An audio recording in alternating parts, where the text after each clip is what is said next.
Private astronauts will be able to travel to the International Space Station starting next year, NASA has announced. The U.S. Space Agency said the commercial space flights will last up to 30 days, and those taken into orbit will perform duties that fall into approved commercial and marketing activities. The estimated cost of a round trip is $8 meters, £45,500,000, with each night's accommodation coming in at about £27,500, NZ 2,566. If there is enough demand, NASA said there will be 2 privately funded trips a year. The astronauts will travel on a U.S. spacecraft and will have to meet the agency's strict medical standards. NASA said a commercial entity would develop each mission and determine crew composition. Astronaut Christina Koch, speaking from the space station, said it is an incredible experience which has a unique value for research, development and technology. The opportunity for private citizens to travel into orbit is part of a wider opening of the space station to commercial business. NASA is aiming to land the first woman and next man on the moon by 2024 and is hoping that U.S. companies will play an essential role in establishing a sustainable presence. Anyone wishing to take advantage must fit the following criteria. They must need the ISS's microgravity environment to develop something commercially, have a connection to NASA's mission, be able to support the development of a sustainable low-Earth orbit economy. Related slideshow, provided by Photo Services. In the late 1950s and early 1960s, many thought that America's next space project would be the establishment of a crewed space station. It was believed at the time that space flights to other destinations would originate from this station. Langley researchers worked with Goodyear Aircraft Corporation on a 24-foot diameter inflatable ring or torus. Langley built several models of this configuration, including a full-sized version that was displayed for a December 1961 visit by then NASA Administrator James Webb. After intense public support and interest in NASA's space program after the moon landing, NASA had proposed a space station that could house people living and working in space. In 1969, the space base concept, artist's conception shown here, was born. The Marshall McDonnell Douglas approach envisioned the use of 2 common modules as the core configuration of a 12-man space station. But, in order to keep costs down, NASA would need to develop a reusable vehicle to go between Earth and the space station. This vehicle would become TOW Space Shuttle. President Richard M. Nixon and Dr. James C. Fletcher, NASA administrator, discussed the proposed space shuttle vehicle in San Clemente, California, on January 5, 1972. The president announced that day that the United States should proceed at once with the development of an entirely new type of space transportation system designed to help transform the space frontier into familiar territory. The Space Shuttle Columbia was first launched on April 12, 1981. The Space Shuttle would be integral to any future space station as this was the reusable vehicle that could be used to transport supplies and crews to the station. In his 1984 State of the Union address, President Ronald Reagan called for NASA to build a permanently manned International Space Station within the next 10 years. A space station will permit quantum leaps in our research in science, communications, and in metals and life-saving medicines which could be manufactured only in space. We want our friends to help us meet these challenges and share in their benefits. NASA will invite other countries to participate so we can strengthen peace, build prosperity, and expand freedom for all who share our goals. In response to Reagan's directive to build a space station, NASA adopted a phased approach to station development.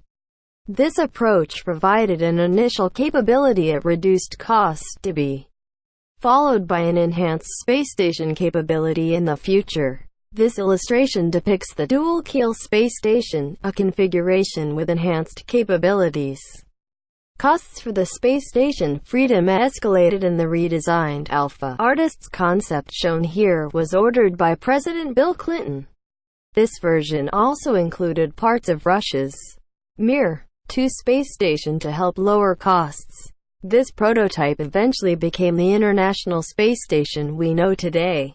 The first segment of the ISS, Russia's Zarya module, was launched on November 20, 1998. The next segment, United States Unity module, launched on December 4, 1998. These two modules formed the foundation of the International Space Station.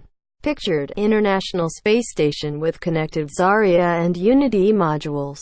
This image from December 1998 shows the crew of Space Shuttle mission STS-88 beginning construction of the International Space Station, joining the US-built Unity node to the Russian-built Zarya module. On November 2, 2000, American astronaut Bill Shepard and Russian cosmonauts Yuri Gidzenko and Sergei Krikalev became the first crew to live and work on the International Space Station. From the moment the hatch of their Soyuz spacecraft opened and they entered the fledgling space station, there have been people living and working in orbit on the ISS 24 hours a day, 7 days a week, 365 days a year.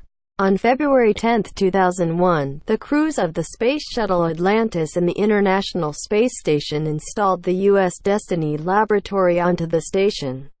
The lab added 3,800 cubic feet of volume to the station, increasing the onboard living space. It also became the primary research lab. Astronaut Sunita L. Williams, Expedition 14 flight engineer, circled Earth almost 3 times as she participated in the Boston Marathon from space. She is seen here with her feet off the station treadmill, on which she ultimately ran about 6 miles per hour while flying more than 5 miles each second. Williams' official completion time was 4 hours, 23 minutes and 10 seconds as she completed the race at 2:24 p.m. The European Space Agency's Columbus Laboratory module became part of the ISS on February 7, 2008. Japan added the experiment module Kibo Laboratory on March 11, 2008. Canadian Space Agency astronaut Chris Hadfield became the first Canadian to be commander of the space station in 2012. He became a social media phenomenon with his savvy online presence that highlighted his natural gift for storytelling and charisma. His version of David Bowie's Space Oddity didn't hurt, either. In the International Space Station's Columbus Laboratory, NASA astronaut Chris Cassidy performs an ultrasound on European Space Agency astronaut Luca Parmitano. Medical researchers have observed that crew members grow up to 3% taller during their long-duration missions aboard this station and return to their normal height when back on Earth. The spinal ultrasound investigation seeks to understand the mechanism and impact of this change while advancing medical imaging technology by testing a smaller and more portable ultrasound device aboard the station. NASA astronaut Scott Kelly was selected for a year-long mission to see how such a long time in space affected the human body. He entered the space station on March 27, 2015 and returned home on February 29, 2016. On January 16, 2016, Expedition 46 Commander Scott Kelly shared photographs of a blooming zinnia flower in the veggie plant growth system aboard the International Space Station. This flowering crop experiment began on November 16, 2015, when NASA astronaut Kjell Lindgren activated the veggie system and its rooting pillows containing zinnia seeds.